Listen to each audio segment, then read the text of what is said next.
நாகை மாவட்டம் உத்தம சோழபுரம் வெட்டாற்றில் கட்டப்படும் தடுப்பணையை அருகில் உள்ள பூதங்குடியில் கட்ட வலியுறுத்தி 32 கிராம மக்கள் போராட்டம் ஈடுபட்டுள்ளனர்.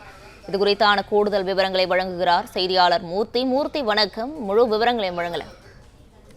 வணக்கம்.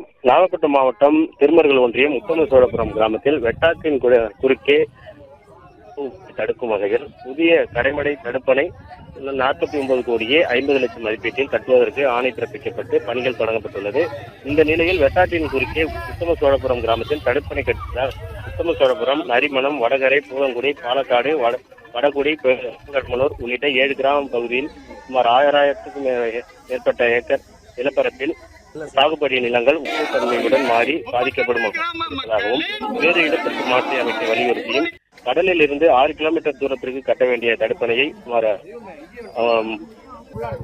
3 கிலோமீட்டர் தூரத்திற்கு கட்டுவதாகவும் இதனை தடுத்து நிறுத்த வலியுறுத்தி இன்று 32 கிராம மக்கள் மற்றும் விவசாயிகள் இணைந்து அணை கட்டப்படும் உத்தம சோழபுரத்திற்கு 1000க்கும் மேற்பட்டோர் திரண்டு அணை கட்ட எதிர்ப்பு தெரிவித்தும் மாற்று இடத்தில் தடுப்பணை அமைக்க வலியுறுத்தியும் 1000க்கும் மேற்பட்டோர் ஈடுபட்டதால் போலீசார் அவர்களை கைது செய்து நாகூரில் உள்ள தனியார் திருமண மண்டபத்தில் அடைக்கப்பட்டுள்ளனர்.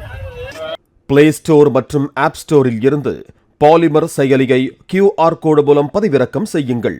செய்திகளை உடனுக்குடன் பெறுங்கள்.